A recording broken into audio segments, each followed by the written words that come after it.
So, the Apple event. It finally happened. But this was like a few weeks ago. I'm very late to the party. But that aside, we got new stuff. We got new phones, new watches, and new AirPods.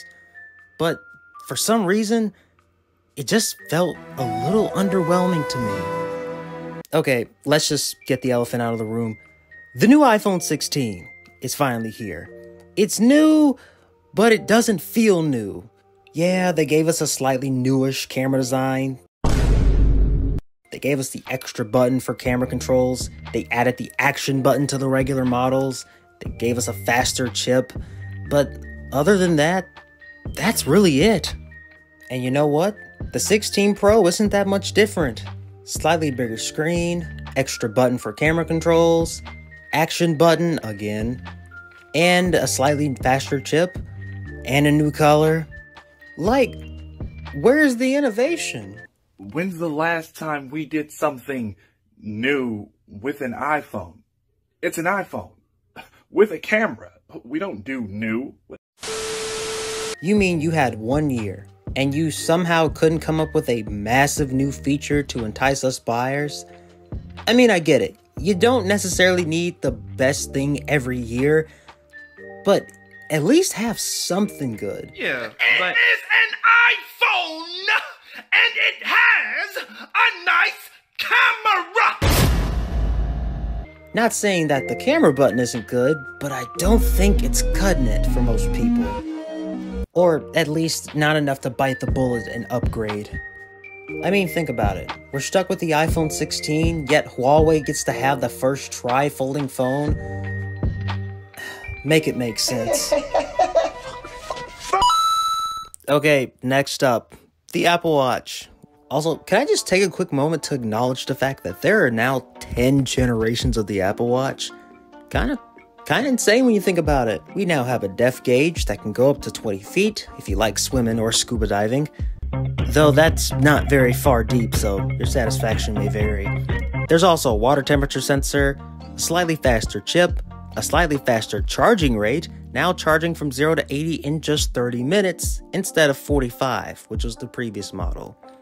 It's now slightly lighter as a whole, which is good, you know, no one wants a brick on their wrist.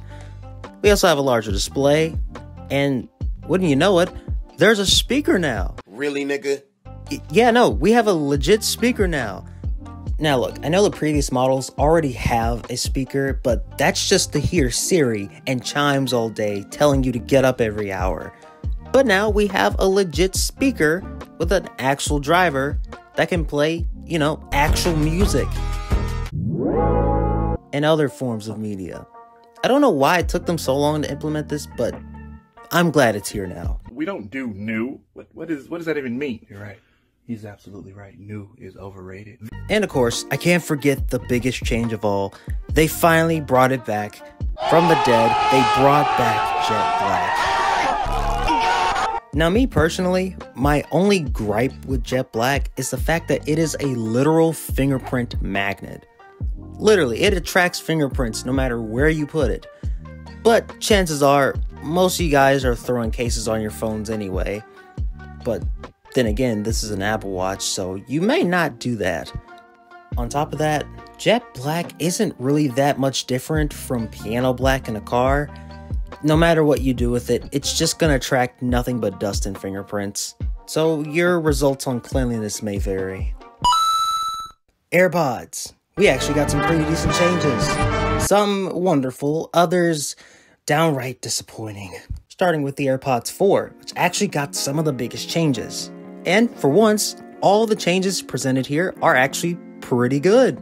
They have a slightly smaller case, they now use USB Type-C to charge instead of Lightning, and they actually have noise canceling now. Well, sort of. Apple decided to give us two different variants of the AirPods 4, one with noise cancellation and one without. The catch, however, is that it's an extra $50. They also have a brand new design, which is made to fit people's ears better. Okay, so you remember when I said that this event left me just a little underwhelmed? Well, this is what I meant. You had 3 years, right, to try and innovate, to try and give us new features. Maybe a power button, maybe better Bluetooth, maybe, I don't know, getting rid of the mesh headband. And what do? They give us new colors and USB Type-C. That's it. What? What the fuck? Now that that's out of the way, the 2nd gen AirPods Pro actually got some pretty decent firmware updates. For starters, the AirPods can now double as hearing aids.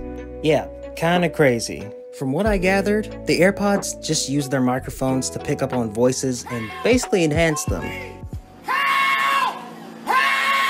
On top of hearing aids, they can now double as hearing testers.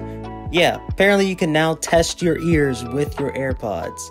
And apparently they've been clinically approved and everything. Kinda weird, but kinda dope and useful. And for the final major change, they can now double as hearing protectors. They basically use machine learning to cancel out and pick out the loud sounds. Mowing a lawn, being in a concert, walking around city streets. It'll just pick out these sounds and cancel them out.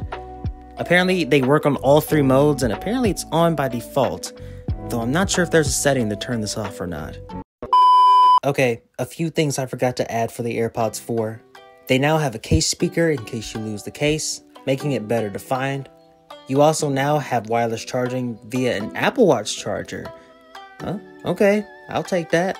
On top of that, the battery life has improved, now getting up to 30 hours instead of 24 on a full charge. And with that, those are all the changes for Apple's Glow Time event. Yes, I know, I am very late. Chances are, it's probably been a month since it's happened when this gets uploaded. Jesus Christ. But, hey, deal with it, I guess. I don't know. Tesla event video coming soon. And with that being said, I'm gonna get out of here and go outside. I haven't been outside in about a week. I need to get out, touch some grass. Anyway, y'all have a nice day, and I will catch you beautiful people later.